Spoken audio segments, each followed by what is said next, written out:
Бидний аврагч их эзэн Есүс Христ мэндэлсний баярын мэндийг та нартай хүргье.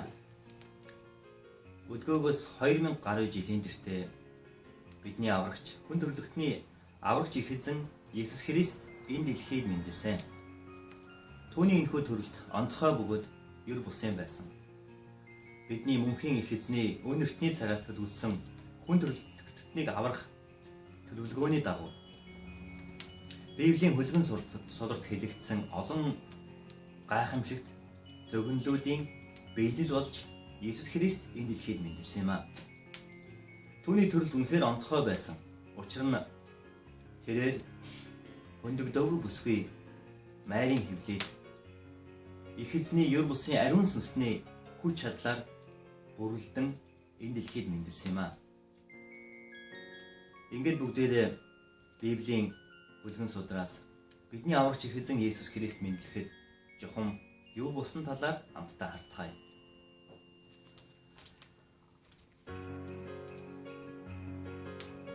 Лук номны 2 дугаар бүлэг дээр 2 дугаар бүлгийн 3 дугаар зүйл дээр тооллогт бүртгүүлэхээр бүгд өөр өөрийн төрлөх хот руу явцгаав. Йосеф Давидын удмын хүн байсан тул бас Галилийн Назар хотоос Евдэг зорин Бэтлехэм гэдэг Давидын хот руу хүүхэдтэй болсон сүйт бүсгүй Марийнхаа хамт бүртгүүлэхээр явлаа. Тэднийг тэнд байх үед Марийн нэралх өдөр нь болж тэр ууган хүүгэн төрүүлж түүнийг даавн дороож хижээлийн дэвшин дотор тавив. Учир нь дэм буудалд тэднийг хоноглох өрөө байсангүй. Тийм ээ, Библи бол түүхийн эртний сурвалж бичгийн нэг юм. Мөн бидний итгэдэг агуу их эзний амьд үг лээ. Библи гарч байгаа энэхүү тооллогын үед түүхийн бусад олон сурвалж бичгүүдэд тэмдэглэн үлдсэн байдаг. Мөн бидний эзэн Есүс Христийг мэндэлэхэд түүний хотын дээр нэгэн гайхамшигт од тогтсон бөгөөд өнөөдөр одон орон судлаачид энэхүү од гарцаа байхгүй яг тэр цаг мөчид тэнд тогтсон гэдгийг баталж байна. Мөн Есүс Христийн итгэгч, түүний дагалдагч, түүний сайн мэдээг хүлээн авсан хүмүүс үеийн үед амьдралаараа үйл хөдлөлөөр аврагч их эзэн Есүс Христийн энэ дэлхийд мэндэлсэн мэндэлэлт түүний заасан сургаал түүний тунхагласан сайн мэдээг батлан харуулсаар байдаг юм а. Харин энд нэгэн гайхамшигтай зүйлийг өнөөдөр би та нарт ярьё гэж бодлоо. Давид хааны удам Йосеф бидний аврагч их эзний аав нь болж мөн түүнтэй сүйд тавьсан бүсгүй болох Марь түүний ээж болсон байна. Тэгээд бидний эзэн Есүс Христийг мэндэлэхэд түүнийг тэжээлийн дэвшин дотор тавьж малын сарвчанд төрүүлсэн гэж Библи хэлсэн байна. Яагаад бидний аврагч их эзэн хаадын хаан мөнхийн их эзэн хааны тансаг орд харш торгомсог гоёмсог хүнжилтэй тансаг зэрэглэлийн ор олдоогүй болоо. Үүнийг сонгож болох байсныг сонгож болох байсан. Гэтэл бидний эзэн Есүс Христ энэ дэлхийд мэндэлэхдээ малын өвс тижээл өтөг бууз хангалсан бохир заваан сарвчийг сонгож тэгээд зогсохгүй мал тижээдэг энгийн нэгэн модон дэвшинд түүнийг төрүүлээд үлгэдэж тавьсан байна. Энэ тухай бодож үзцгээе. Тийм ээ, Есүс Христ өөрөө нэгэн удаа ингэж хэлсэн байна. Лук номны 5 дугаар бүлгийн 31 дээр Есүс тэдэнд эрүүл хүмүүст бус өвчтөе хүмүүст эмч хэрэгтэй. Би зөвхт хүмүүсийг бус харин нүгэлтнүүдийг гимшилд дуудахаар ирсэн юм аа гэв. Тийм ээ, бидний амьдралын төвшин ямар ч байж болно.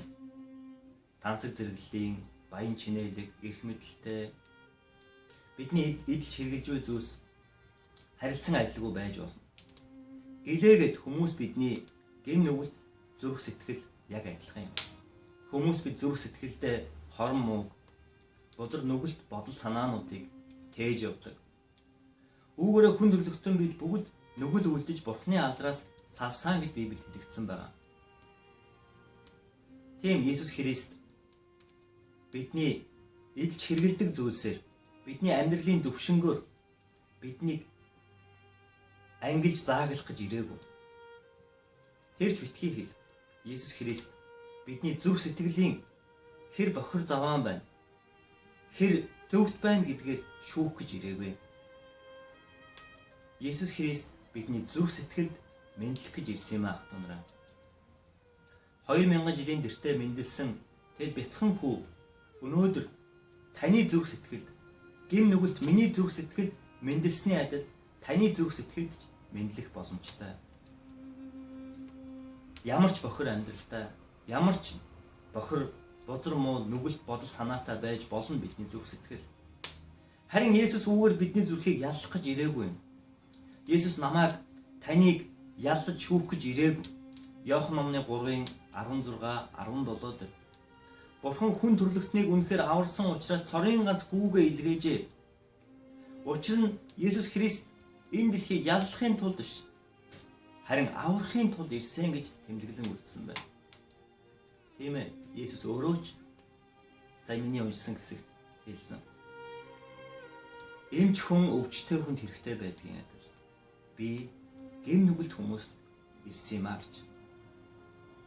Тэгвэл өнөөдөр би миний зүрх сэтгэлд миний гим нүгэлт бохир амьдралд мэндэлсэн намайг голоогүй миний амьдралд мэндэлсэн тэр бяцхан Есүс алдрыг өргөмөр байна.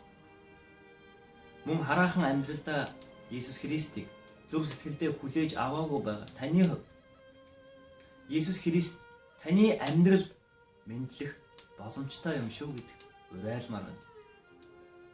Хэрвээ та Есүс Христ итгэхийг хүсэж байгаа бол яг одоо намайг дагаад залбираач.